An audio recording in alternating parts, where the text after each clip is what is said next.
you.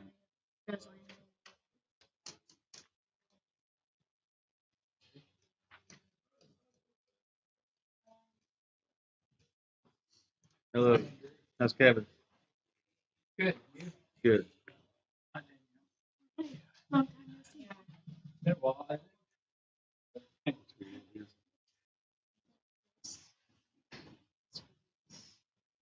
That?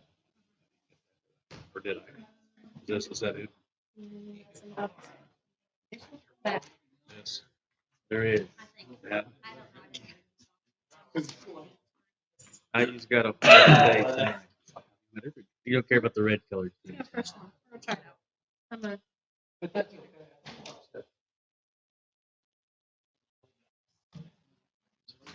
Yeah.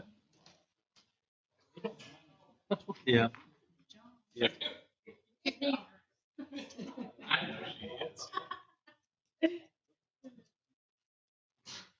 You guys are having way too much fun. 7:30 this morning. I loved it. Sign this or just initial by name. Yeah, we do that. You believe that? So Well, they've seen it before. You can't put 25 hours in a day. Sure. How'd you do that? Yeah, we start calling you Houdini. Reason why she's here somewhere.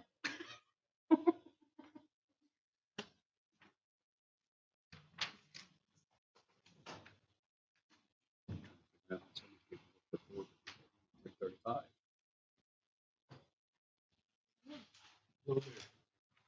How you doing? No.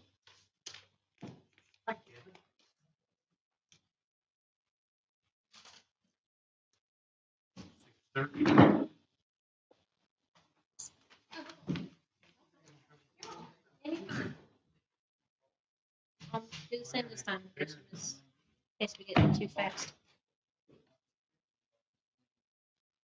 But I don't have anything fancy. I've heard. Just need pockets. She says pop. Oh, I love that. That's so sweet. My sister actually read the book. My second nephew. Or I did. they haven't heard yet.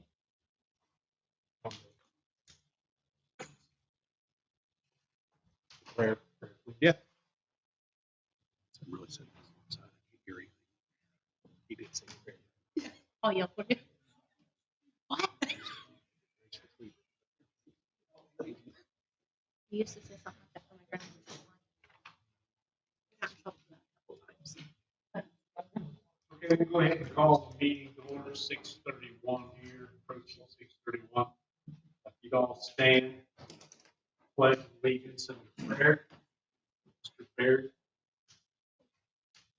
Pledge allegiance to the flag Of the United States of America and to the republic for which it stands, one one nation, nation, under under God, God, indivisible, with liberty and justice for all. Bow your heads, please. Gracious and Heavenly Father, we thank you for this beautiful day. We want to thank you for the blessings in our lives. We ask that you give us your guiding hand in this meeting to conduct this meeting in your name and for the sake of our taxpayers. All this we ask in thy gracious name. Amen. Thank you.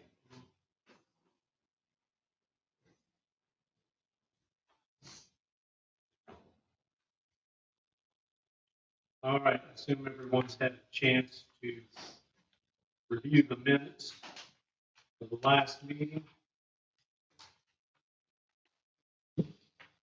In case you haven't, I'll give you here a minute or so to look over them.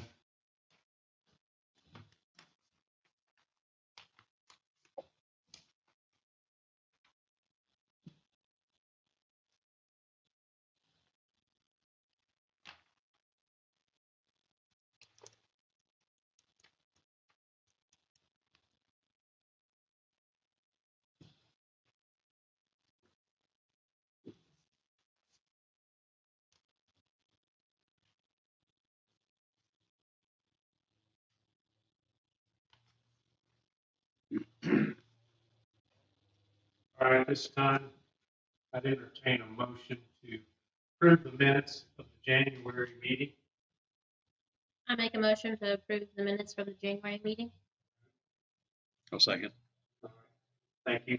Motion made by Emily Rodman, second by Rondell Christopher. All those in favor say aye. Aye. All right. First up on the agenda is Mr. Doug Turner. And Doug, you don't need to come up or anything. I understand your situation. You're kind of wanting to get a feel for what the outcome of a BZA decision would be. We can't do that at this point. We can't do that at this board. You're needing a variance on a setback rule, and I want to talk a little bit about the setback rule. I've learned some things the last few weeks about our 60-foot setback. Every situation is different, and we understand that, and a 60-foot setback in your case just cannot be done because of the way your property drops off. I understand that. I think Andrew went out and looked in that area. I don't think we had the right address, but either way, we want to have the BZA review this, and as a matter of record, the 60-foot setback, we found out, was not something that we created. This actually goes all the way back to 2003, and I have copies if anybody would like to see them. On the 60-foot setback, it was done by an act of the commissioners at that time, and the reason they moved the setback to 60 feet was a county highway department disc mower in another part of the county was mowing along the right of way, and one of the disc mower blades flew off. And guys who are familiar with the disc mower know that they turn about 3,000 RPMs. It flew off, flew into the side of a house, into the utility room, cut a line, a water line on a washing machine. The people weren't home and weren't going to be home for several days, unfortunately, and it flooded the house. Freak accident. And we had a major insurance claim over it. So at that time, the commissioners decided that we need to make sure that the setback for any new structures, especially a house, which includes basically anything, needs to be 60 feet. Now, I'm not going to argue whether that's a magic number or not, because we don't all live in a fantasy world where, we're all very much aware of the fact there are hundreds, if not thousands, of structures that are well within 60 feet of the center of the road to the side of the building. We can't do anything about that because they're non-conforming, they're so-called grandfathered. But we also understand your situation. If you don't have room to put the building you want to build within that 60 feet, and say it's 30 feet or 40 feet, that is why you need to go before the BZA. We will have a BZA meeting next month to address your issue. And I can't make any guarantees that they're going to say, yes, Doug, you put it where you want. But I'm sure they're going to be fair and level-headed about it and understanding, because in your case, it might fall under the hardship rule, where basically you would have to spend tens of thousands of dollars to move it back 60 feet, because it's basically a holler that just drops off. It's just not, it's possible to do it, but it's might fall under the hardship. So that's really all we can say about that. We're not even really supposed to legally address the issue because it's strictly an issue for the BZA. And you will need a variance, and I encourage you to pursue it and just come back next month and hopefully they'll get things going for you, your favor. Travis, you have anything to add to that? Or Lisa? No, right now, no. Okay. All right. Thank you, Doug. Next on the agenda is Jeff Sider. I don't see him here, so we'll just move right along with Mr. Beach. Travis, you want to give us some background on these permits? Yeah. Todd, did you say you had copies of the setback? What did you have hard copies of?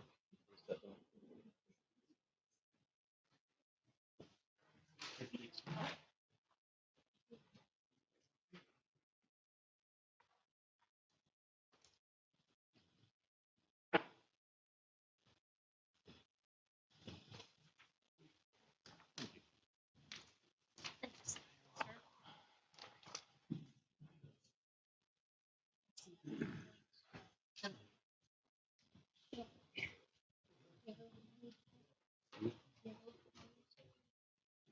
One short, hold on. You said I had to do the- Oh, yes.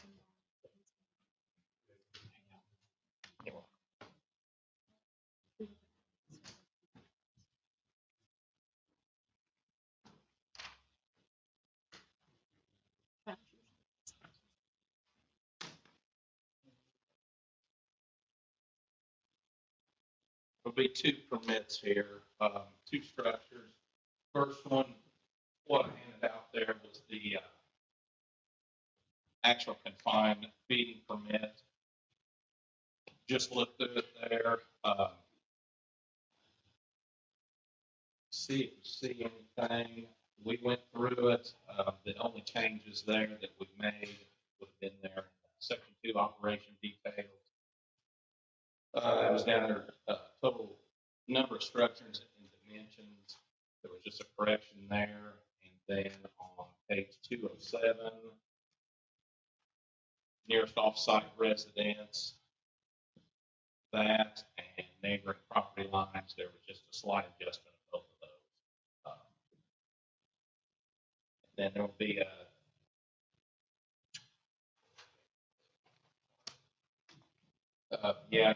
the last line in section 2, nearest property lines, the 222, I'll do a site check on that when Corey gets along a little bit further, since it's so close. I'll verify that.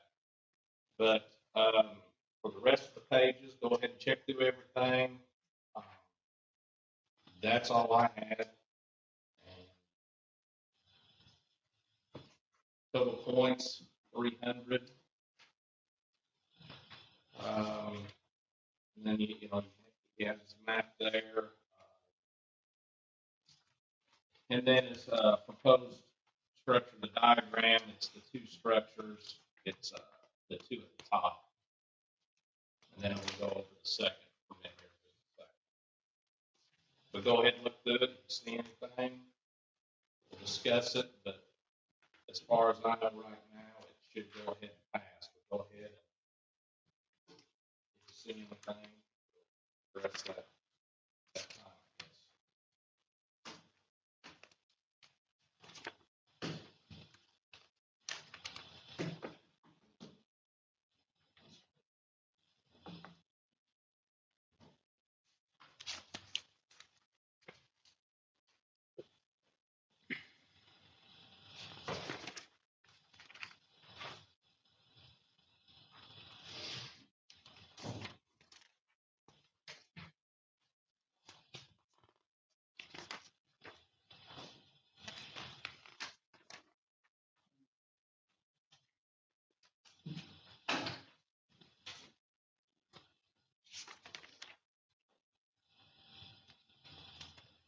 Is this a Riverview farm? Or your contract? I was just looking at the proof of adequate water supply, Tyson's name still. Is that Tyson, Purdue, et cetera, so I guess et cetera catches it. Catches the review, it's on page 3, page 2. Proof of adequate water supply, I'm not questioning the water supply, Yeah, I think. I'm just questioning in here, Tyson's not here, at least so.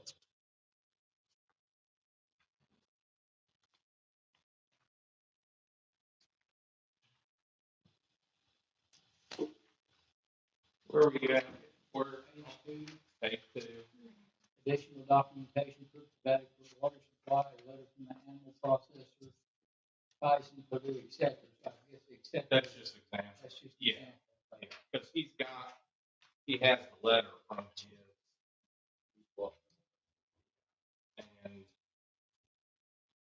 And then also Riverview, he also has a letter from Riverview Bowl. But no, those are just examples. Thank you. Been there too since I looked Gordon, don't you have backup water on some of your buildings too?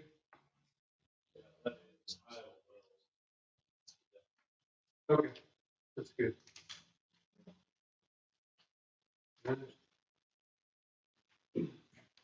Do you, Travis, do you have dimensions on the manure storage building? It's on the next one.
Hey Corey, I have a question.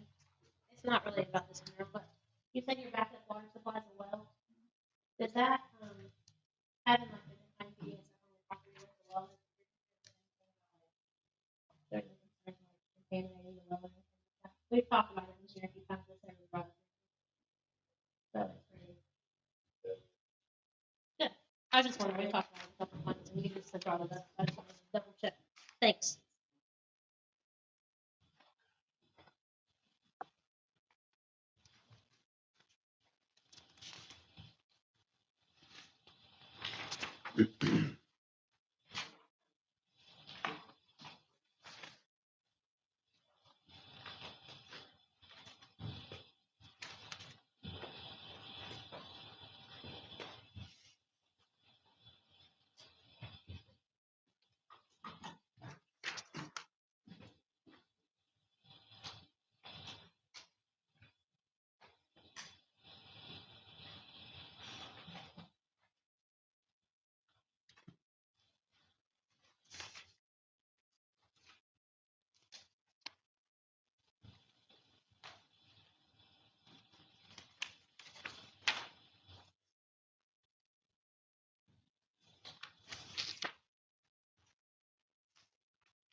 Okay, does anybody have any questions or does anybody need more time? I know Travis has gone through this with the fine tooth comb because that's his job. And Mr. Beach is no stranger to us, the Beach family. I think they've always crossed their T's, dotted their I's.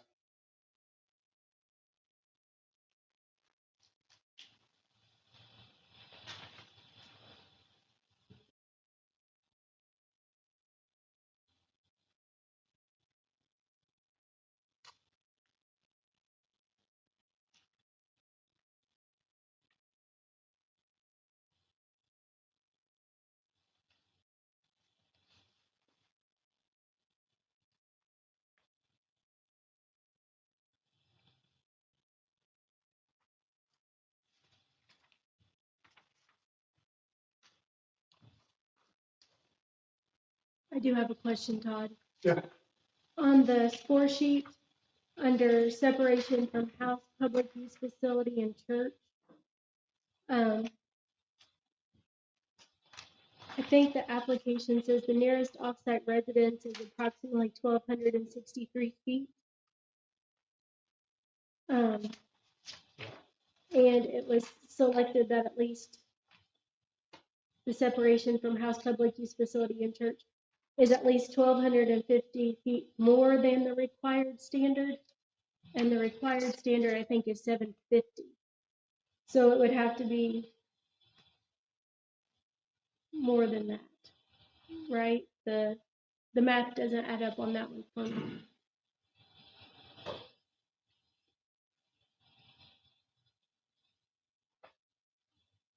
Am I wrong? Is that number 1 on the map?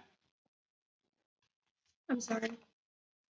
On the map, you're referring to number 1? I'm Page 2, page 2. line 2. Is that what you're looking at, Danielle? Yeah, it says nearest offsite residence is approximately 1,263 feet away from the proposed. And then on the score sheet, it says it was selected that it was at least 1,250 feet more than the required standard. So if the standard's 750 feet, then that number on page 2 should have been 2,000. It's only 40 points, so he still makes it. I just think it should be correct. Where do you see 40 points at? Well, because it would still be, would it be math?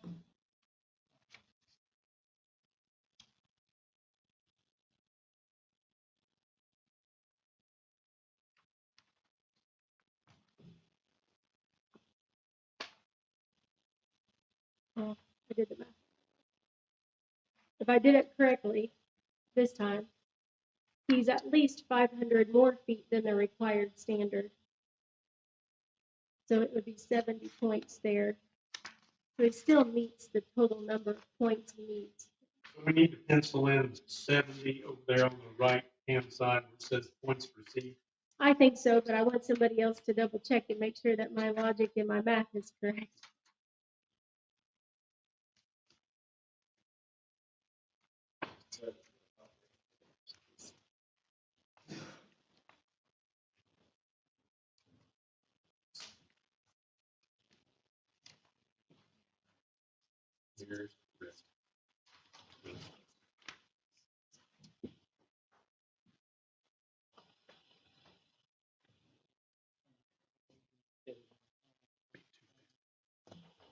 I thought it was 70, but I could be wrong. At least 500. Yeah, what's required? The ordinances that I pulled up says a confined animal feeding operations minimum is 750 feet. So to do the math, I think you're right. So 563.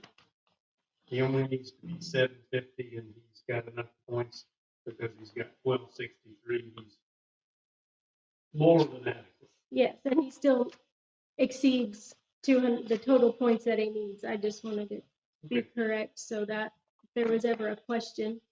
Gotcha.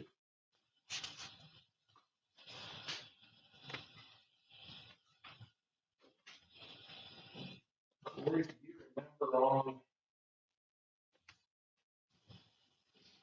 the last permit? I thought it was 120.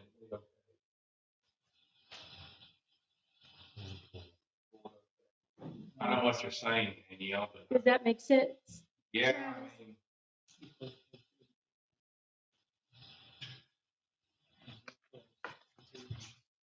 I think we did that way last. I had his other permits out, I was comparing, you know, all the minutes and everything. I don't, yeah. So the minimum requirements, He still meets 750. he still exceeds, way exceeds the amount. All right. I didn't know if I should open my Yeah, mouth just or not. everybody just pencil in 70 where it says at least 500 on page 5 and 7. At least 500 more than required. You're still gonna come out 250 though. Yes, he way exceeds the amount. I just want the numbers to be correct. Good deal. So his total points would be 370 on page 6, right?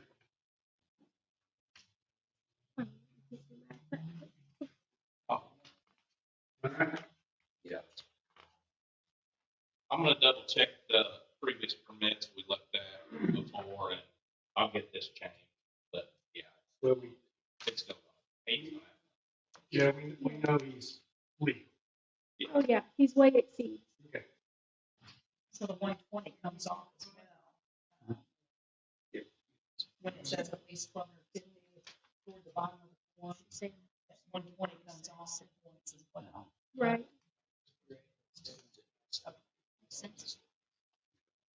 Yes.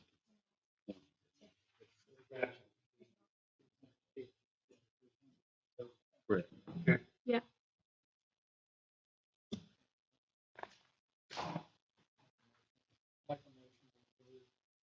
All right, Mr. Baird, you made a motion, we approve the permit. Is there a second?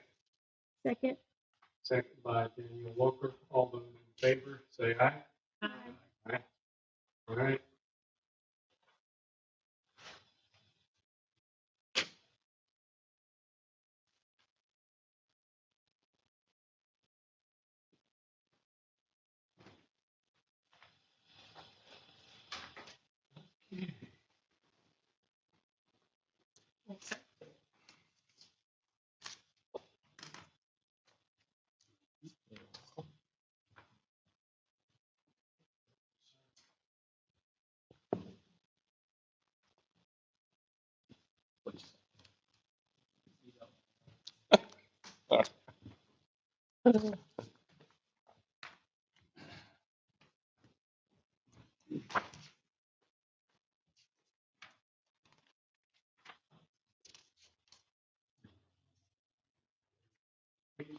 Okay, this will be the second structure. It'll be east of the new lane facility.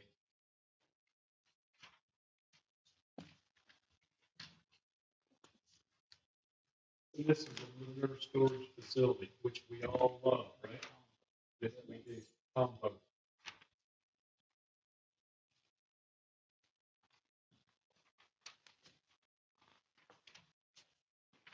See the measurement on that one. No, I haven't yet. Okay. 85, 124, 4.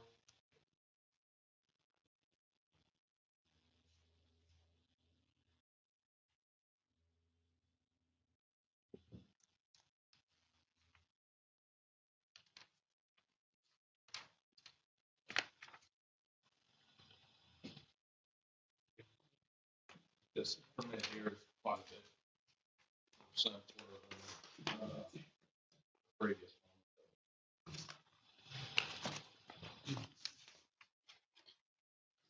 I think after page 3, everything should be the same as the previous application.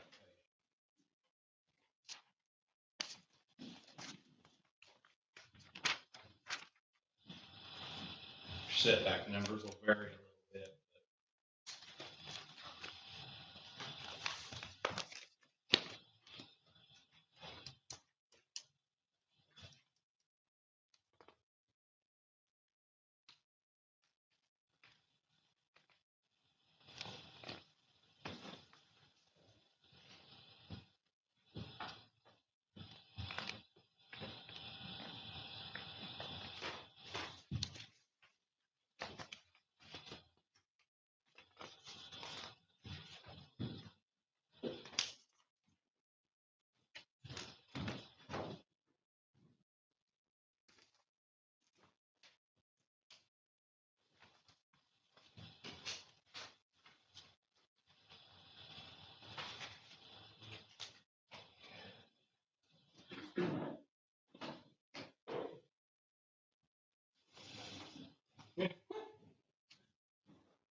Travis, was there any discussion of the CSGP with Corey?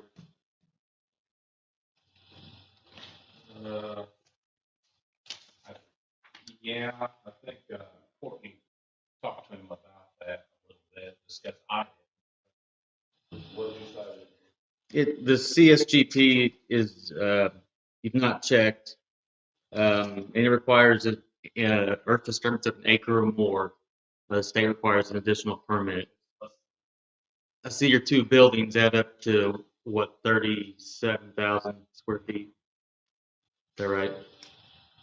So to have less than 10,000 square feet less of other site work, is rare, I would say.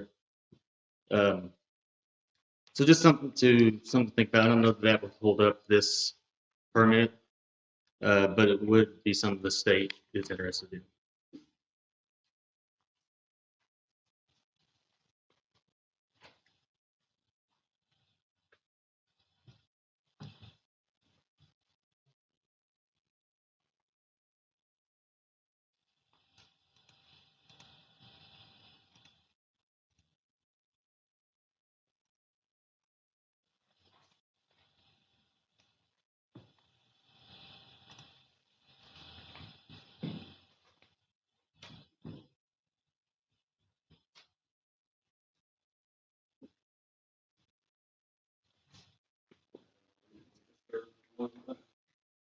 What's that?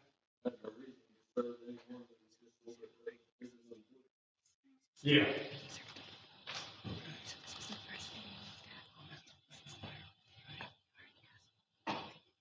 It just makes more money, doesn't it?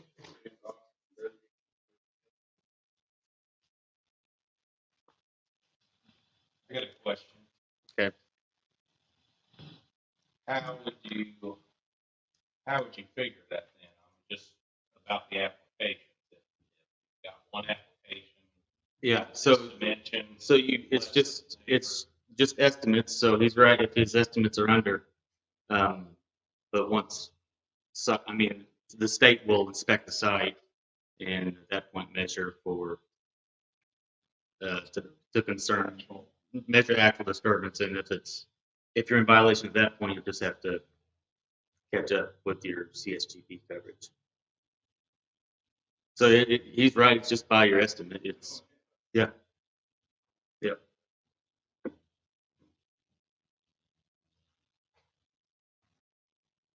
So based on his estimate, He's below the budget. yeah, correct. Okay, good. I think that was the plan, right? Yeah. Yeah. Okay. Okay, Mr. Baird has made a motion to approve the manure storage facility. Is there a second? Second. Second by Rondell Brewster. All those in favor, say aye. Aye. Motion passed. Very good.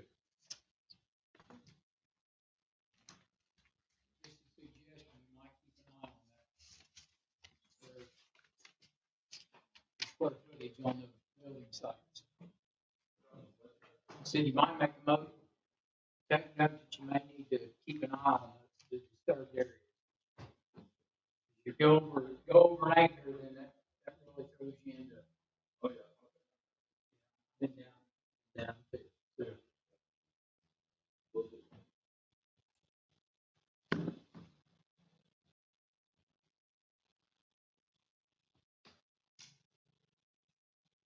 Okay.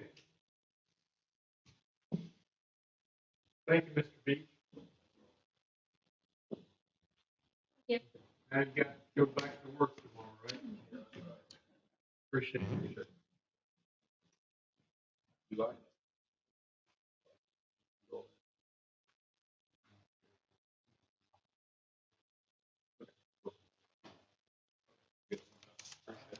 Good.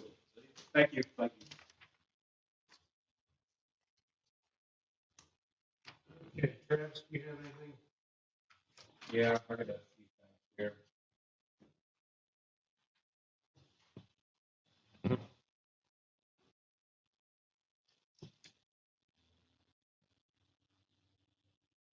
I just wanted to mention a couple things that's come up since last meeting. Uh, And it's just, I guess, for everybody to be maybe aware or, if you want to discuss this later on or not, or whatever. But with these variance requests, uh, are we going to, no matter what what the minimums are, what the request is,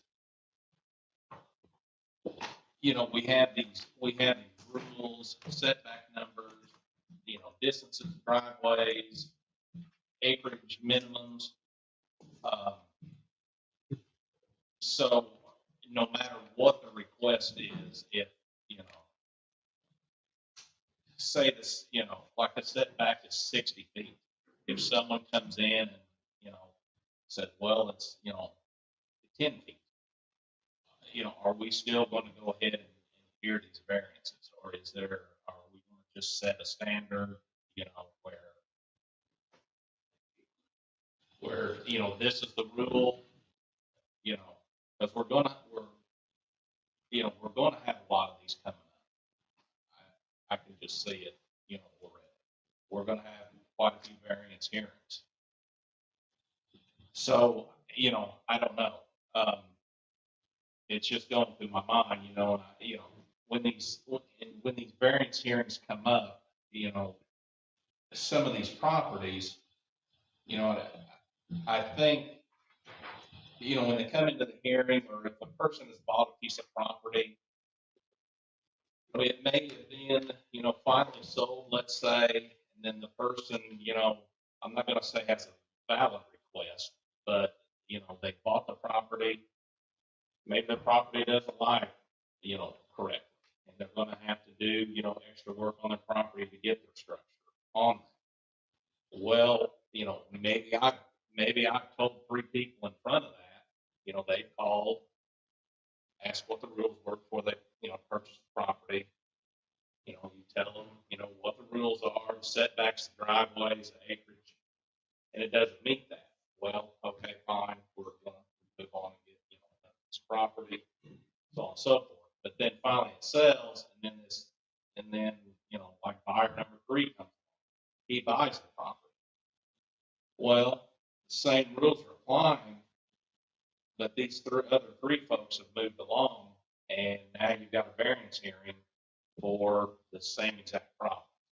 And then, whatever the reason is, I've got to buy extra fill, can't afford it, or whatever it is, because my property doesn't like correct.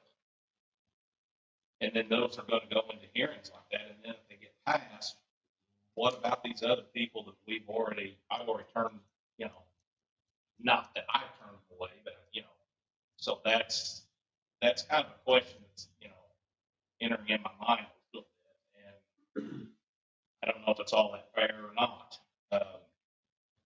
That's just one thing. You know, and the other thing is on these variances with these like minimum property, sizes.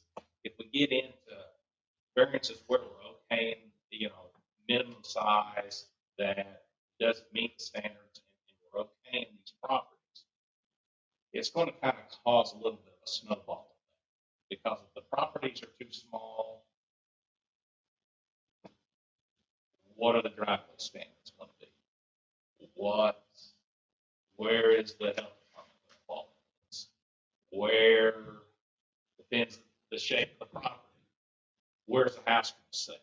I mean, it's going to snowball into more variances. If we lay these rules out where this is the bare minimums, now we're stepping back and we're not forcing. And I've mentioned this before. When we pass these rules, make sure they're the bare minimums that everybody can live by. Because, and then if one doesn't hit the first, you've got three departments, highway department, health department. And if one of them gets to me, you know, it's can be a problem. And it's, I don't see it's where, you know, it doesn't have anything to do with people, but I don't think it's like the board's fault, you know, that, well, I bought this piece of property, but half of it you can only build on, you know, and I've got to move, well, I bought this property, now I need to move my house 30 feet off the road. And then when these setbacks were figured, you've got to figure in, my understanding was off 45-mile-an-hour speed limit, a porch, a front yard, parking, and a driveway. That's where all that came from, the 60 feet. So here we are. And, you know, like some of these that are coming in, well, it finally hits my office where it's coming into a variance, but, you know, some of these rules, well, we've got these setbacks for the driveways and, you know, setbacks for the homes. That has started from the highway department to protect it, to protect these structures from damage, snow plows coming through, if the cars are parked too close to the road, if the damage like what Todd talked about, like the blades flying off, or, you know, things like that. So, but if it's not a big concern for the highway department, no, well, here's the rule, but it looks like it's going to be okay. Why are we even enforcing it? I mean, why? I mean, it doesn't make any sense to me. I mean, it looks like to me, if that's the case, we need to change the rule or something, because here's the other thing that's happening. You've got these properties that are selling, and the properties that are available through these land companies, it's been, you know, in the 90s, let's say, when they started buying the properties and dividing them off. What's happening is now at this point, they've really been picked over. And now we're getting lots that are not really, doesn't fit into this cookie cutter of 60 feet. Because when 60 feet is mentioned, it wasn't 60 feet, okay, that applies to all lots. It was 60 feet, 3/4 of an acre, perfect building site. Now you got these properties that are coming in that, you know, just, you know, like Doug was talking about, they fall off, or, you know, the level part is beside the road, you know, or we have to bring in a bunch of fill, which costs, you know, the homeowner, you know, that's their fault. Well, you know, is that our fault? You know, I don't know if it is or not, but, you know, you're getting into these lots that are basically basement, walkout basement lots. They're not pad lots. They're not crawl space, regular footer lots. And then each of them are going to require a variance. I need a variance for this. I need a variance for this reason. And it's not that it's not valid reasons, but it's like, it's reasons that I feel is coming in front of the board that shouldn't really come in front of the board. Or BZA, you know, we can't help what you bought, or, you know, what type of land you purchased, how it lays. So, and then if you get into where, you know, you go into this, you know, these home, the property, they don't meet, you know, the proper size requirements. Like I said, it's just going to snowball. We're going to be in here hearing variance after variance after variance. And like, you know, like the driveway requirements. Well, you know, some of them, you know, I don't know, these two variances, I don't know if they meet the standards or not, but like me and Rick Boyles, I mean, the board in our April meeting 2019, me and Rick Boyles put a lot of time into this, into our driveway minimums, our separations, our standards and all that. And, the board, there was a discussion between the commission, Boyles and Travis. Commission requested both of us go out, present to the next meeting all recommendations for respective driveway entrances and standards. Well, is it gonna be standards or is it not? I mean, because that's where we're at. I mean, it's just all these just basic minimums. I can't do it. Can't do it. I need a variance. And it's the other thing, it's not really on the variances, it's not like it's, if you got 300 feet, well, my driveway's 290. It's nothing. It's 10 feet. I mean, it's so far off of our minimums. Should we still be hearing these variances? Is there going to be a floor, where some of them, I mean, they're just not, they're not even hitting the floor. They will. So I'm just throwing that out there. That's just what's going to start happening. So You're speculating on what you believe is going to happen, and I'm not saying it's not. But I was reading through some information that KK had sent us back in 18, and one good point that is made. Does the use make sense, but it's non-conforming because your ordinance needs to be amended? As of right now, just because we have a handful, I'm talking 2 or 3 variance requests, I don't think is a reason to go into panic yet. Now, you may be right, and you probably are. If we do what we should do, which the county can enforce these rules, there's a good possibility there may be several variances. But isn't that what the BZA is for? I've been involved with this back when I was on the school board, on and off. And Max there, he can attest to this. Max, how many people came before the BZA the whole time you were on it, Max, and really asked for a variance? On the average, would you say 2 a year? Okay. So until things get really, really bad and we see what the road ahead of us is going to look like, I mean, I agree with everything you said, Travis, but we can't predict what you're saying. You're probably right. It's going to happen. It could snowball. But until that day comes, I think we should let the process play itself out and allow these people to come before the BZA, because that's what it's for. And otherwise, we're going to be second guessing ourselves at every turn. And this 60-foot setback that was put into effect in 2003, maybe it was a knee-jerk reaction, I don't know, but there was some concern at the time. And in a perfect world, a 60-foot setback would be wonderful.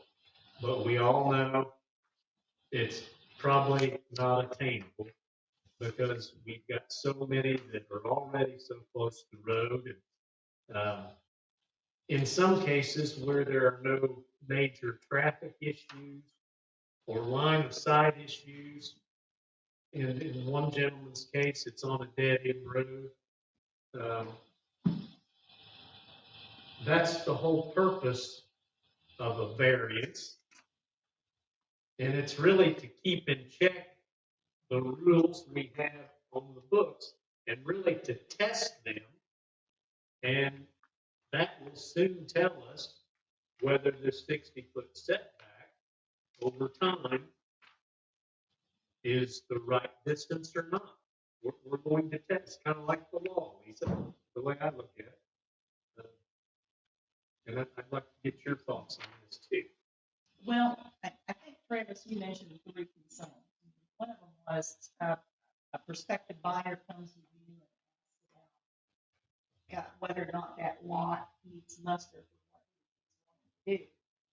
So I think in that situation, you could probably address our concerns and theirs too by saying, if you purchase this lot, you do so at your peril if it's a situation where they can't put their structure 60 feet away from the center of the road. You do so at your peril. However, there is a process to see if you fall into an exception or hardship or some other case that we can't really anticipate. It's possible, you certainly would have the right to go before the BZA. What their decision would be, you can't tell them, you can't predict that because you don't know the full merits of the situation. And that's the job of the BZA. So they need to have that body to go to appeal in case they fall into an exception. But we can communicate to them through a flyer we can develop or whatever. They've been advised this lot from the building they're wanting to build will not be able to satisfy the requirements we currently have in place on our ordinances. And if they purchase it with the intention to not be able to meet those, they do so at their peril. But there is a process they can avail themselves of, which is the BZA, and that's what they have to do. And that's a process that comes with a little homework. They've got to put their package together. They have to be in a hearing setting, and that doesn't appeal to everyone. So I think as long as we do that, we've covered our bases. Have a prospective buyer come talk to you in advance. And then if they choose not to buy the property or not to go, or they do buy it and they decide not to go for the BZA and they get in trouble later, it's kind of their fault. But if we advise them that this is what they need to do, and these are the steps in the process, and they follow those, it could be that their situation would merit a variance. So that was the first thing we talked about, the prospective buyer.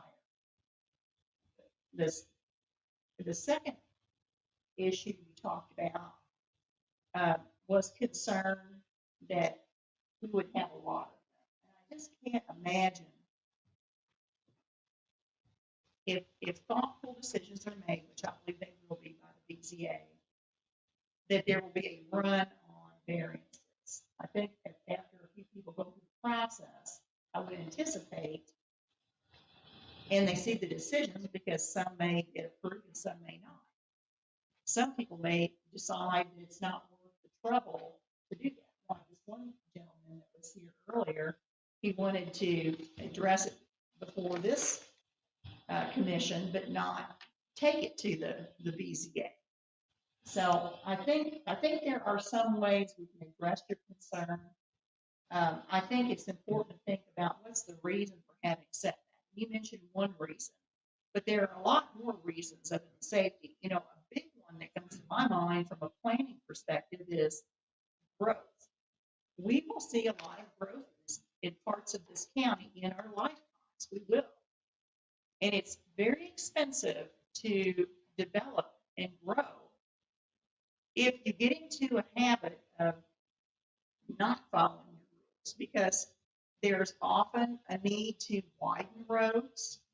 And if you get into a situation where structures are in the way of those road widening projects, you're looking at condemnation proceedings.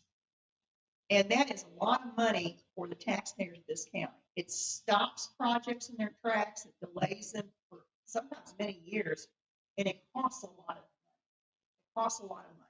So certainly safety is probably the most important, but proper planning for growth is extremely important in my view. So I think because of that, we do need to be very careful about granting variances so we don't put ourselves in a situation where any reasonable growth is going to come at a large price due to trying to buy properties that are too close to a road that's going to need to be widened. Now, I can't remember what your third point was. It was similar to the first two, but I think there are ways to address that, but reminding people that are asking for variances of the reason for having these rules is very important, so they have a good understanding of what this does and how these rules can actually benefit them down. Thank you for your Thank the opportunity. Thank you. Emily, you have any comments on that? Rondell, I know you're thinking, because I see the steam rolled out. You're throwing curveballs at a guy that doesn't have a glove, so I'm trying to catch up. I mean, you're a property owner, I know you have. Well, I could just speak briefly on, I know there's always certain circumstances that apply or that can come up. I bought a property that I was under the impression it was 59 acres and it's only 55 acres. And that wasn't, I mean, I went to plat books that were 15 and 20 and 30 years that taxpayer had to pay for 59 acres. And there's only 55 acres there. That's something that was not out of my control. I told the family, congratulations, you got what, 4 acres out of me but it was not that big of an issue, but everything it showed 59 acres. So I think there's always, I see exactly where you're coming from though. I mean, I can see both sides of that, you know, there could be certain circumstances that are out of the control of the buyer or the seller. But I agree that my thoughts are you really need to set standards and kind of do the best you can to stay at those standards. And that's the other thing, that's the second part of that. Are we happy with like our minimum setbacks, our driveway setbacks? Are we, because it's really getting tested, because, when I get these calls and like I said, they're not even coming close to, just because we haven't heard a lot of variances, doesn't mean, that they weren't, out there, just because they didn't follow through with it. I mean, there's a lot more activity, it just never got that far. The people just backed off it and didn't go ahead and follow through with it. So that's really not fair, just because the applications doesn't mean there isn't something right below the surface. Which is exactly what Lisa was referring to. These people decide, well, maybe it's not worth all the trouble, and maybe I didn't want to do it that way anyway, and they don't want to go to the time and expense. Well, how important was it to them then, If I guess, you can go first. No, you please. Okay, so, Good. like, if people don't want to go through the variance process, but wanted to come here and talk about it, could they not also just be, and this is just a question, because I don't know the answer, so it's a question. Can they not go on the BZA agenda and also voice their concerns without doing the application or the variance stuff? I mean, if you just want to talk and have your voice Yeah, heard, because it's not our decision. is that something the BZA would also, I mean, because you can come to our meeting and voice all of your concerns and not have to fill out a packet or I don't see why they couldn't come so. talk to the BZA. And then the BZA could reiterate what Lisa just said. Their job is, we have these rules for a reason. Are you gonna fall in these categories? Do we feel like we're going ahead with making sure we can plan for the future, for the safety of everyone? Is this the best you can do? Is it a hardship? They can explain that. Yeah. I mean, they're not gonna tell them, oh yeah, go ahead and do it, or don't do it, but they can at least explain to them why they're here and what their job is and why you would fill out that process. To help them make the decision whether they want to go Yeah. through the variance process. Yeah. And then the BZA would have to meet monthly. I mean, I don't know. I mean, if they don't want to do the process, I understand they're not wanting to do it, but if you just want to feel like your voice needs to be heard on the topic, they could maybe go to the BZA, and then the BZA has heard it as many times, and they're getting the same kind of like you're saying, if they keep getting it, and keep getting it, keep getting it, keep getting it, then the BZA can be like, hey guys, those numbers aren't really working. We're seeing a lot of people saying. One of the biggest problems we have in this county is that people aren't educated about our own laws. Mhm. That's one of the biggest. We talk about that all the time. Because how many come and say, people you would have thought would have known better, I'm not going to mention any names, County passed that rule. That only applies to Northern Washington County. I don't know, it's just And maybe that, a thought. what Emily's saying would be good, because, you know, you're, And then it would keep you guys from doing the same kind of, I don't know, script. Of being like, okay, well, the BZA meeting is this day at this time. If you would like to show up, I'm sure they would love to hear your concerns with what you got going on. yeah, because some of the, you know, some of these that the numbers aren't even coming close to what we have passed. I would rather have that happen than go through a whole variance packet when you're not, I mean, I don't know.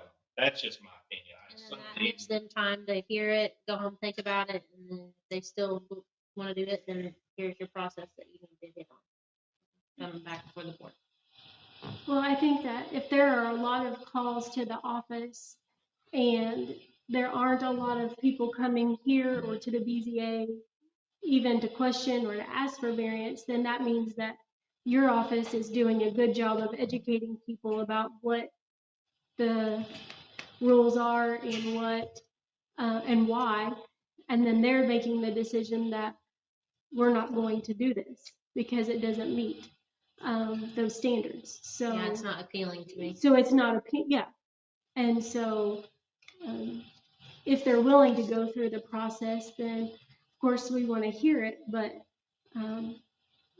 it to me seems like they're hearing and they're learning and they're making decisions based knowing that they're not meeting the standards, and I think that's a good thing. well said. So, well, I mean, if we Good job, don't hear a Travis. lot of people, then they're not upset about what I appreciate you've been it. saying Yeah. because they think, okay, this makes sense. I'm not gonna fight it, and they're accepting and understanding. And then we have those people who take the risk when they purchase a property, you know. But that's different. But we've all had situations like that where we've risked something and understand why they would be upset about that and want to come and talk to us. And I think that's appropriate. So with the BZA, you think that is an option? They would rather we don't, you know, can I just go ahead and suggest that to them instead? Because this was the board, they were, Well, what would have happened last month if someone got on the BZA agenda and didn't complete their packet work and their application process and showed up? I mean, it's nothing new is happening here. You're just encouraging them to show up without completing an application, are you not? That's not new. That's not a change in an ordinance or anything. It's And just, they're not gonna vote to they just- approve or not approve it because nothing was brought. they just ask to be on the BZA agenda, and if Yeah, they don't complete their packet work, there will be no vote on anything. just, oh, On their end, it makes them come to two BZA. I mean, it drags it out. So what could be a month process is easily a 2-month process, but I don't see that. Nothing crazy about it. Yeah, that's a good point.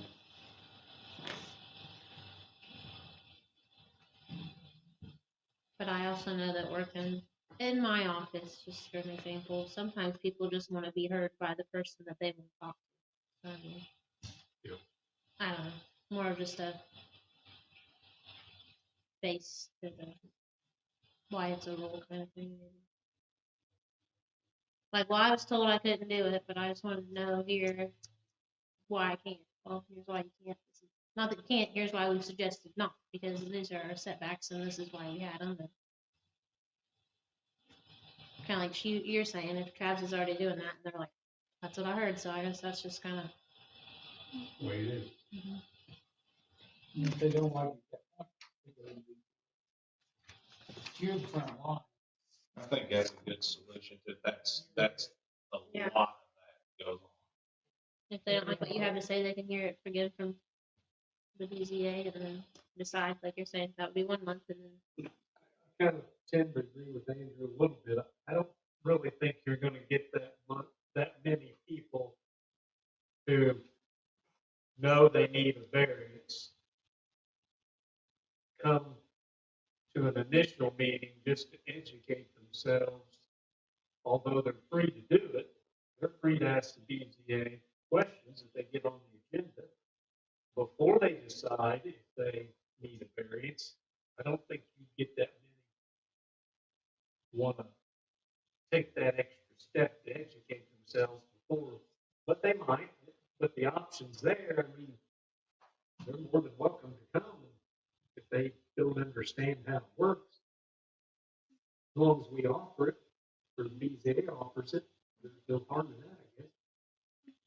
I guess my thought on that too is I would hate for them to come and have a conversation and then someone on the BZA, I know I'm this way a little bit, you're talking to me and I'm shaking my head and I'm acknowledging that I understand what you're saying, but it doesn't always mean I'm agreeing with what you're saying. And I would hate for there to be any kind of interpretation that that the BZA might go one way or another during that conversation and then make some sort of decision or think something's going to happen a certain way. They fill out the paperwork and then it doesn't. I guess that's one of my concerns with those kinds of conversations because I know I do it too. yeah, I'm really bad at it. yeah, I agree. I acknowledge what you're saying. I'm Yeah, shaking my I'm here. head, but that doesn't mean I agree. And That's cool. I've got myself in trouble. So with that, so Yeah, and that will happen too.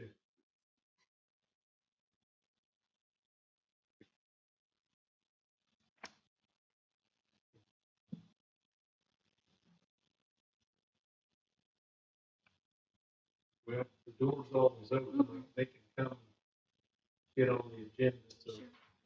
And make it easier tonight.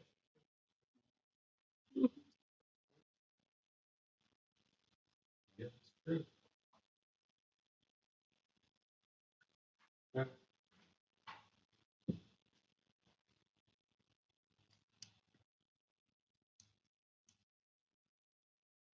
That give you any peace of mind, Travis? Please say So say, just nod your head. My dad says yes, dear. Yes, dear. Yeah. Well, well, yes. We always look to you for guidance, because you're the one in the trenches, so you're the one that has to put up with it. And if the day comes, this 60-foot setback needs to be changed to 40, then so be it. You know? I guess we'll address that when the time comes.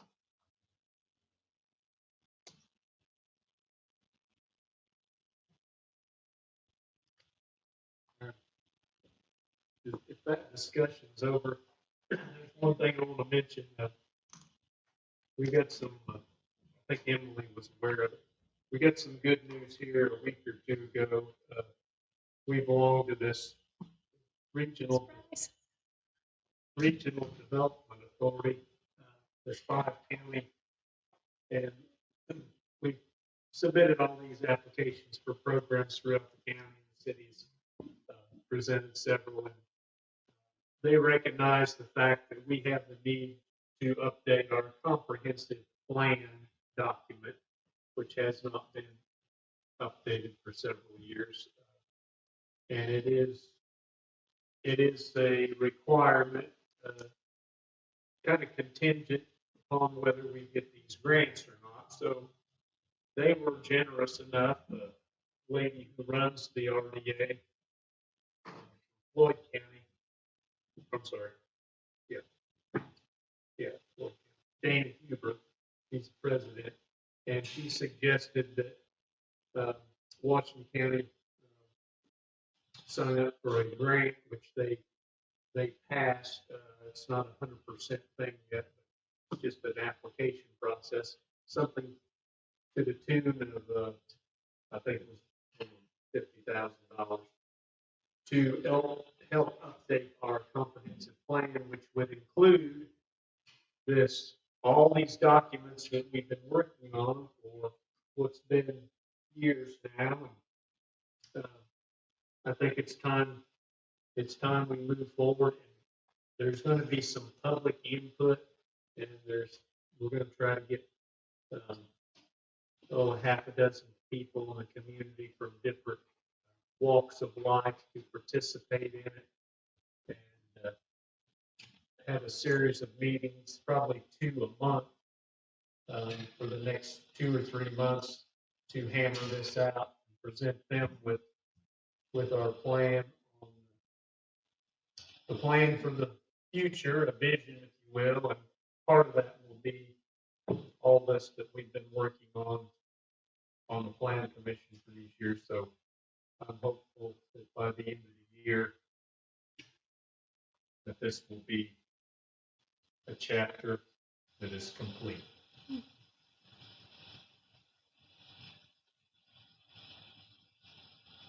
So that was some good news we got. And I think Emily volunteered to help with that. Thank you. And then Emily's also talked to a few people. Maybe I'll just No, let let's you just throw me under the bus. I'm sorry. talk about the So the zone mapping. I did some after our last month's meeting, we had made some comments about maybe just how to zone Washington County, big county, and how to make these parcels do what we want them to do, make them in the right zones. And so one of the items was maybe just kind of see how they're assessed and go from there. So I went up to the assessor's office last week and I had a class on why they do what they do, which there's a lot that our assessor's office does, and we should be very thankful that we have people that are educated in that, because it is insane.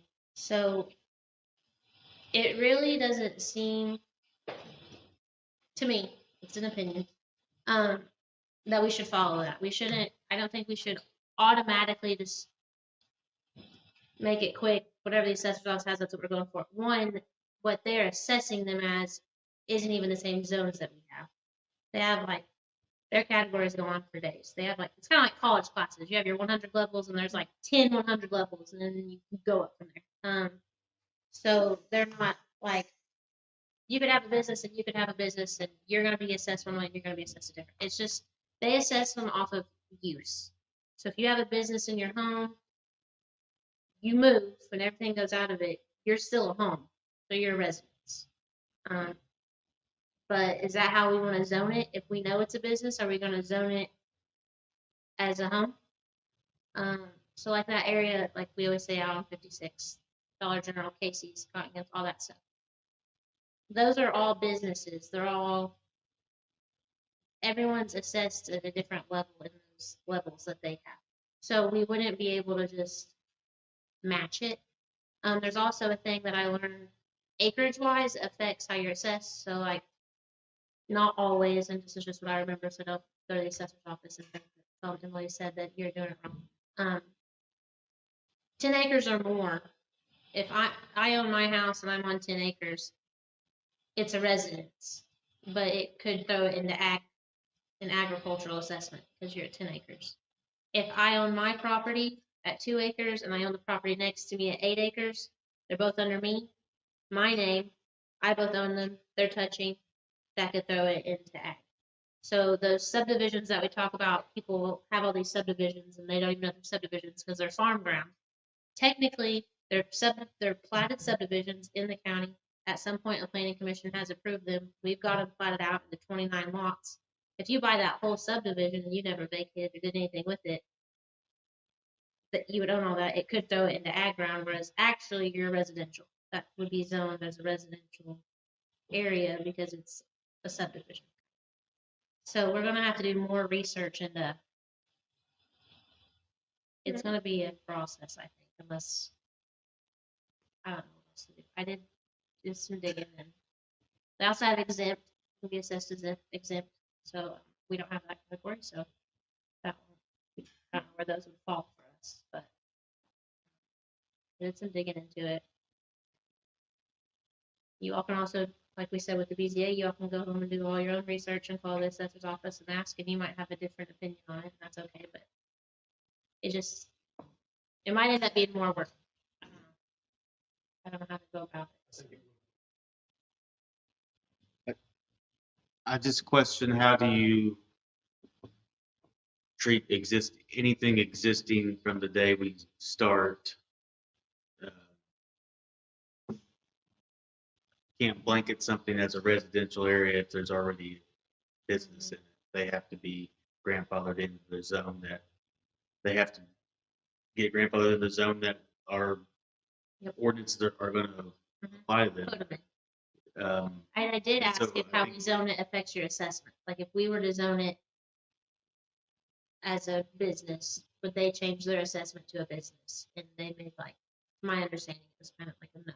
Yeah. It's still off the use. So we Except- wouldn't throw them off. Separate thing, very completely separate things, which makes Kind of. sense. Nothing we do is going to affect the assessment. I'm not gonna say nothing because I don't want to be the quoted of I the mean, one that said is it, but I mean, generally, though. that's- generally, because they said like Salem's zone and not every way that it's zoned is it assesses. So I mean, you just kind of, But we can have a residential area and we have permitted uses. Mhm. And some of those permitted uses are types of businesses. So there might, yeah. that Casey's, Area might Dollar General area, depending on what that gets zoned, those may be permitted uses already in that, whatever zone we designate there, so. On that same thought, but let's say that you blanket that area as a residential zone, and a gas station is permitted in the residential zone, and a Dollar General is permitted in the residential zone. But let's say Cotton Gibbs Enterprises that doesn't fall in some that's permitted in the residential zone. They have to be Yes, all these That- existing businesses So they're not would have to be those property lines would have to be whatever zone it is that. Yeah, so is- you could zone like around cotton, like that zone might not be a square, that zone might be like a moon shape, Yeah, and just- cotton gibbs is automatically pulled Just out, and they would be zoned. Yeah. right, but what we zone it is not gonna affect their ability to continue doing Mhm. what, They're doing. this is a question mark. Yeah, It's not gonna impact their ability to continue doing what they're doing. Now, if they decide to do some grand expansion that adds Mhm. something outside of the scope of what they're doing, then maybe there would be a variance or Yep. something. Is that, Yeah. that's how I would see it with the confined feeding ordinances that we have. When we made those. The existing ones were allowed to continue unless they I'm were, here now, yeah. unless they were to make some sort of big expansion or change their use. So does anybody know of a county that's done what we've done? Kind of times and how they went about it? Unfortunately, Show us some tips and tricks, yeah, because we can use them. unfortunately, Lori's not here tonight, but she mentioned at the last meeting, or maybe the one in December, she's pulling up this information all the time because due to her occupation, real estate. And she's mentioned that she had seen several times where lots of counties have these zone maps, color, like you printed them. So I don't think it'd be that hard to find if you guys in your free time, if you want to do a little homework, just pull a random county up. I always thought Bartholomew County, Columbus would be the model county because they have very strict regulations and they run a tight ship up there and they don't, I'm not saying they don't have problems, I'm sure they do. But they don't put up, I don't think they put up with too much monkey business. It's just pretty neat, clean county. And they don't have near the issues we do with some of these things because they did it years ago and got that attitude in line a long time ago where they don't have any monkey business.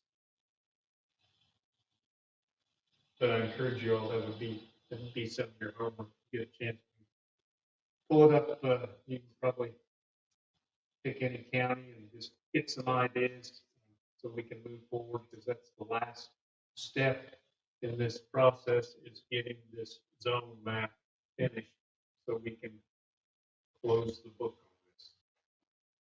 May I make a comment?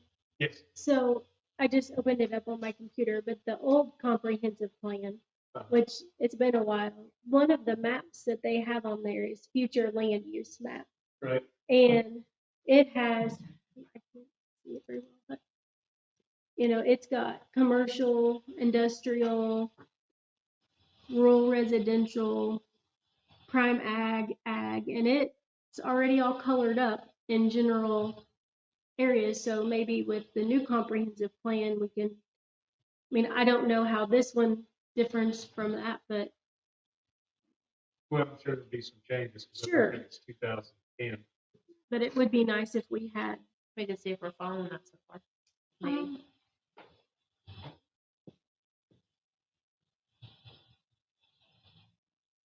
Okay.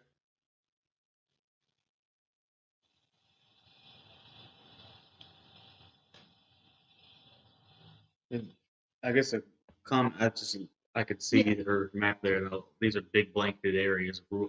Green is rural residential, I assume. And a business that opens up in rural residential area, these zones are subject to the BZA as well. So I would not get, in my opinion, that we could blanket large areas and after you address the grandfather issue with current businesses. But if you want to start a business that's not in your zone, that's what the BZA is for. Yeah.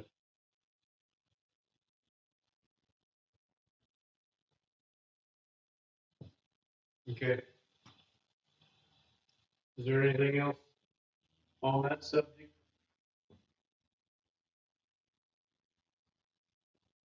Anybody have anything else? Are you getting ready to close, Todd? Thinking about Okay, I know, I don't want to hold you all up, I forgot one thing. Okay. I mean, this, no discussion, it's late, I want to get home, this was kind of tying in with this, I forgot to pass these out. This was tying into the minimum acreage, property line, setbacks.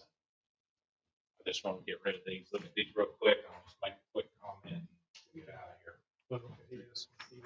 I forgot all about this. Kind of talking about the other. Just a heads up.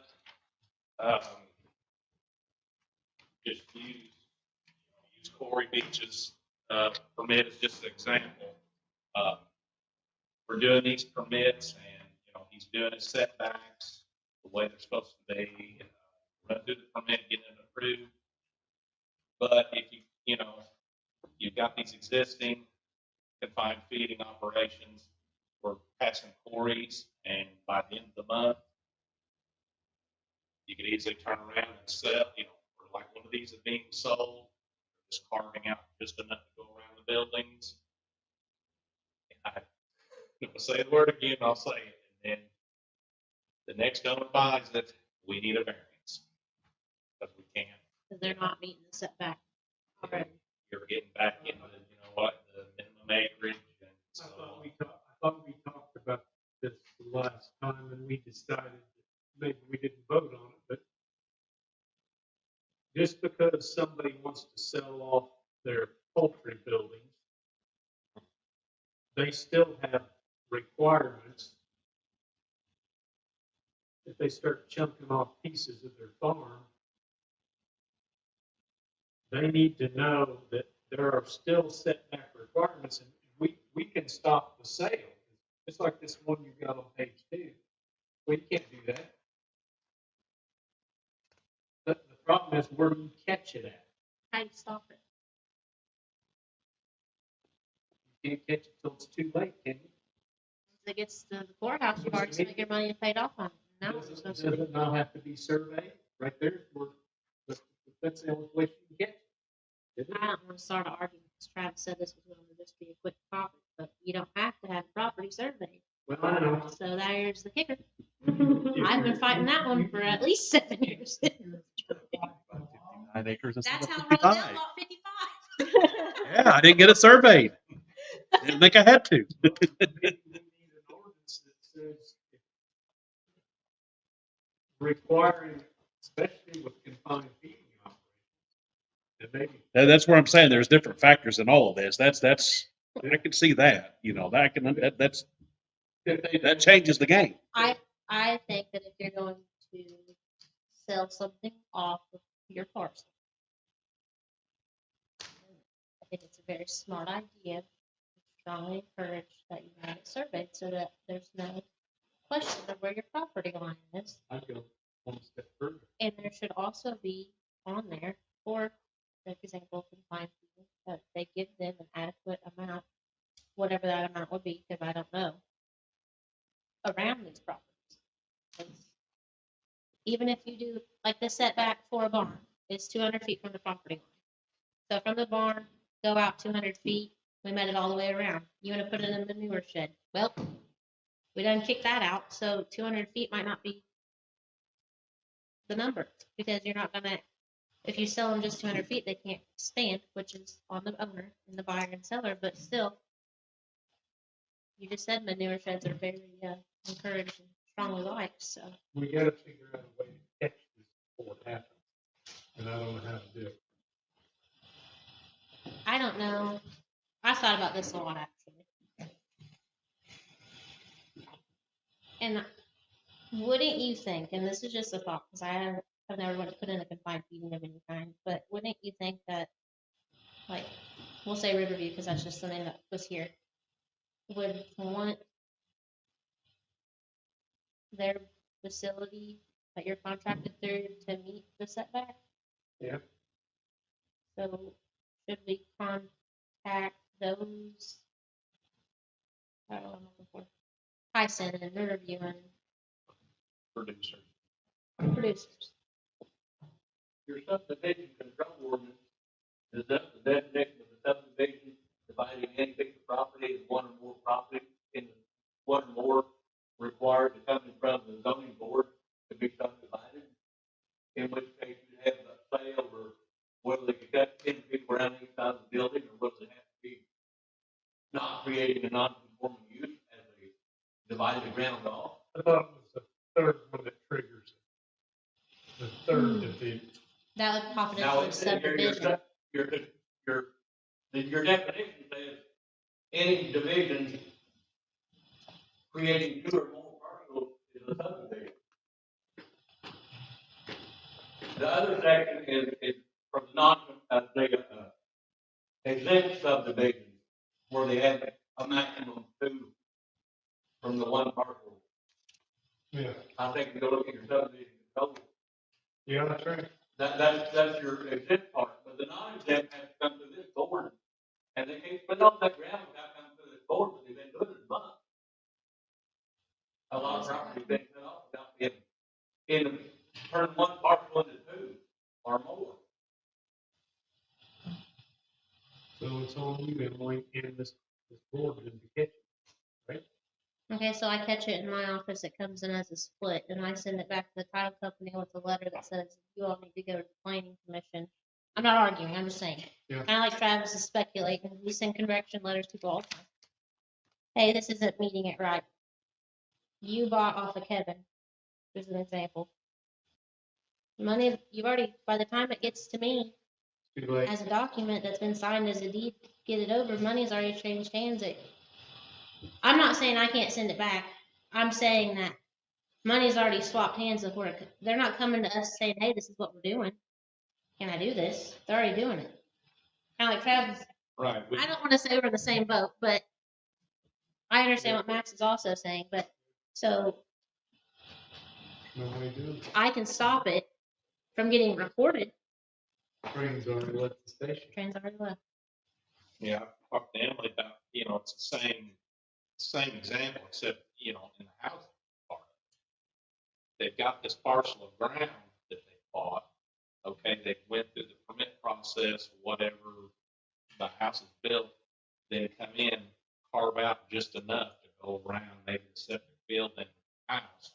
Well, it's like maybe less than half an acre. We could. And then they move on to the next. They still got enough to go ahead and develop again. They left the other part. It doesn't meet the standards. So see, then the next person buys it or what have you. Well, I want to do this, but I need a variance because, so here we go again. That's like a, well, I guess it's a question for you. how would that? In the real estate world, I guess, how would that work? As far as the variance, or what's your question? If the problem solving is for me to stop it, you bring a deed over to my office. I'm the stopper. You're a stopper. We're right here. And I send a letter back that says, you can't do this because we need to be seen by the planning commission of Washington. And the title company or the law attorney's office is the one who sent us the deed, so that's where it goes back to. How does that look at that? I think it's always important when you're thinking about making a big change, involve your stakeholders. So I would say we probably would want to talk with the title companies, we definitely want to talk to surveyors, because I believe there's a real shortage of surveyors. When you call and get land surveyed, sometimes you're waiting 6 months, or they just don't graduate that many, and they don't graduate that quickly. Indiana's very strict on what you have to do to become a licensed surveyor. So, if we do require that certain properties be surveyed before they can be conveyed to another, we do probably want to give some thought to, is there enough surveying staff out there to keep up with that? Are we going to have this big backlog?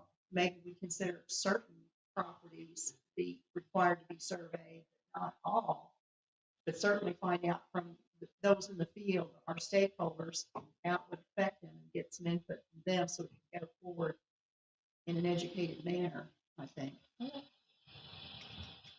And surveyors can give you some good ideas too about what they think would be a good process for preventing these splits that cause problems down.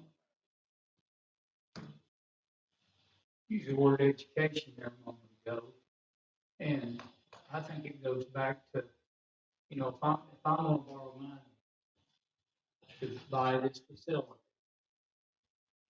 and I'm gonna buy it off of your farm, that, as a lender would think that, I don't know if they're thinking about setbacks whenever they're loaning money on it. You see what I'm saying? They're not thinking about that. They're gonna make the loan. They don't realize, maybe, and I'm not picking on the lender, but I think it's up to everybody. The lender to know, hey, that there may be you may be carving this out. There may not be setbacks on that for new existing buildings or whatever. Or just a general setback for the buildings that you have. Yeah. Even if you don't. If they don't meet that, then maybe they don't think about that. Maybe it's up to us to somehow figure out a way of doing it. And I know, sometimes producers come in from maybe Danielle's office, and she can say, hey, not just your office, but there's other offices too, that we can mention that to, say, hey, are you guys thinking about this future expansion, setbacks, and they come into the soil water office and talk about things. Andrew, his part with the Rule 5 1 acre rule, that type of thing, and mention to them, are you guys thinking about those additional things? And then maybe we can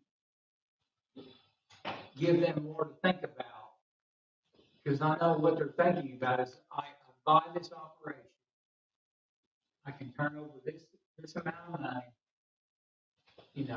and then that's good for the first 6 months or a year, and then they need to do something. Well, then they come into this problem, and maybe just a little bit of education from everybody. And if I'm talking to a producer, have you thought about this?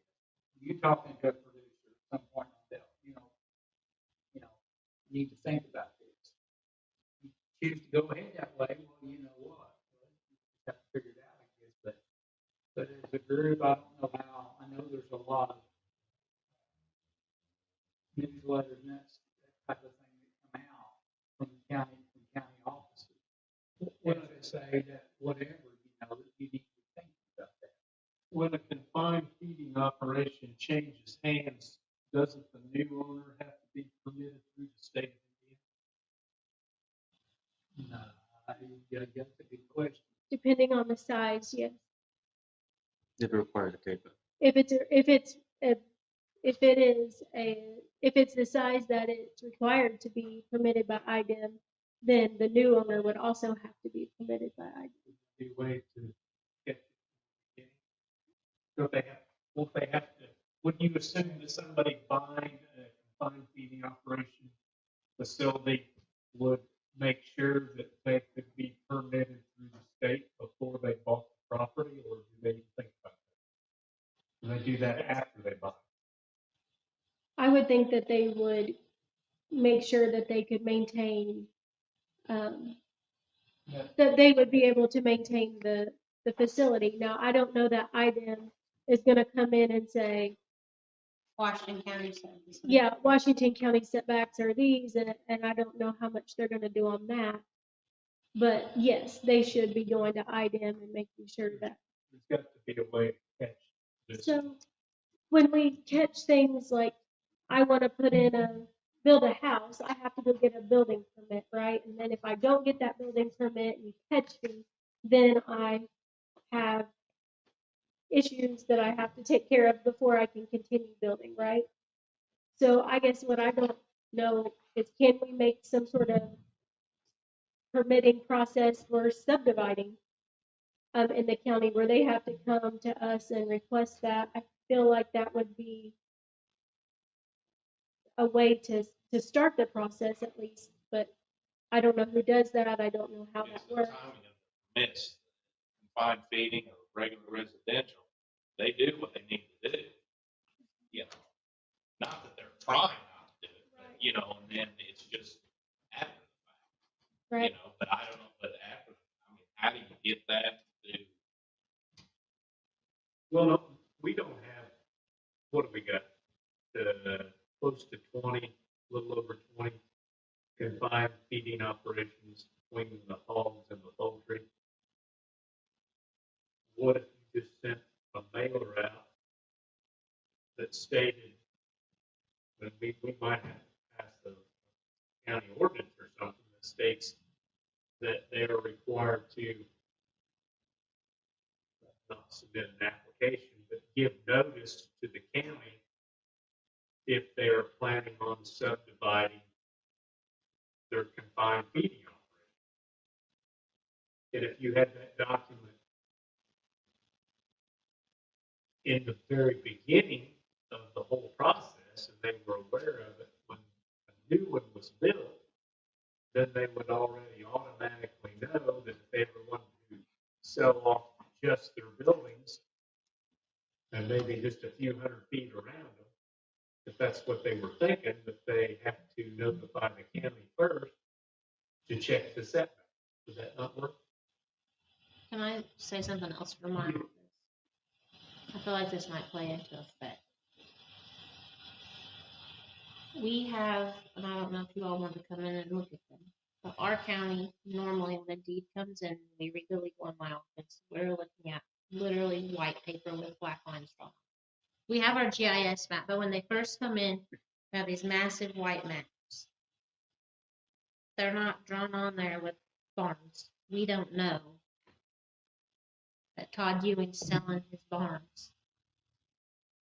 Because we are reading the legal, mapping it out. It closes, part of parcel 5. Kick it out. When it comes back the next week, we change it on the GIS map. That's how our county has always operated. Now, we can always change, but when you start using the computer, you go into the maps, you're trying to measure it out, it kicks on all the vertices, you're trying to make this line go this way, but 15 parcels touch it, then your line. We just look at those paper maps first. We keep them up to date. There's not an aerial photo of those paper maps. There's nothing. They're Mylars. We put them in and out of town, we change them up. Yeah. So again, I was taught by who I worked for, who has been that way forever. We started the paper maps. The deed doesn't tell us it's anything. It doesn't say anything. I don't know if there's a house on it. I don't know if there's a barn on it. I don't know if I don't know anything. We're just literally reading the legals. That's the surveyor's office. You read legals. If it closes, Okay. If it doesn't, we send a letter. So I don't know, and I can, between this month and next month, we'll have more stuff that comes through. So I don't know if y'all want me to stop all those and say, hey, send it back. Because I'll have to, it's not just me in my office, I got 2 employees, I'm gonna have to tell us all the same thing. I don't read every deed that comes in, there's 3 of us in there, so if I need to go back to my office and tell my employees what to do, I need to know when I leave here today. Well, I feel like the subdivision stuff has It's continually been ongoing. a conversation, an issue that we've talked about. So I struggle with making any kind of quick decision and saying this is what needs to happen or this is how it needs to go. But I do feel like the way Travis talks about, it's not the subdivisions, and it leaves not enough area for a new septic system, whatever. That it's like we don't have, it's just up, it's like it's no use. Is And how that's I not feel because about we it. don't- Like I'm not there's saying nothing we it's a can do. subdivision. Yeah, if we had a county, we get a county ordinance done, we get this big book done. Say that again. If we get our big rule book done, will that be our, not our answer, but will that be like, hey, everybody, we got it done, so these are our new rules we're gonna follow starting? I mean, is that gonna help us with this? We wanna stop it ahead of time, is that not gonna be our way of saying, hey, we got these rules? I don't think so. We're not, the rules that we have aren't being followed, so I Good don't, point. I don't feel like just saying, here's all these new rules, because I don't care about the rule until it applies to me. Seriously, I didn't know anything about building commission stuff until I had to build it, or I got the opportunity to build a house, and then it really mattered to me and I was looking at it. But until then, I couldn't care less. So if you told me something And I about, didn't look at the confined feeding period in the story until I got on here and actually know what this stuff is about. and we care, we genuinely care about things and doing things right. So I think you can I send don't me wanna something right yeah. now. I doesn't- don't want to say that everybody in Washington County is purposely going out and breaking rules. They're not. I don't want to say that that's No, it's not. 80%. It's very, but I mean, still, if your dad did it and your uncle did it, and that's the way it's always been done, and all your neighbors are doing it, then they don't really. Must be right. I'm not saying it's right, but they don't. They honestly might be like, well, so I just thought that's what it was. I didn't. the last time I built a house, that's how it was. So, Yeah, that's, Yeah. you hear that all the time. It's yeah. the battle we're gonna face. I don't know. Well, don't get discouraged.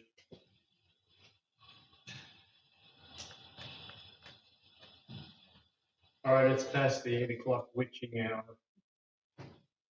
So. I make a motion to adjourn the meeting. I will second that motion. Look at that. Motion made by Emily, seconded by Rondell. All those in favor say aye. Thank you.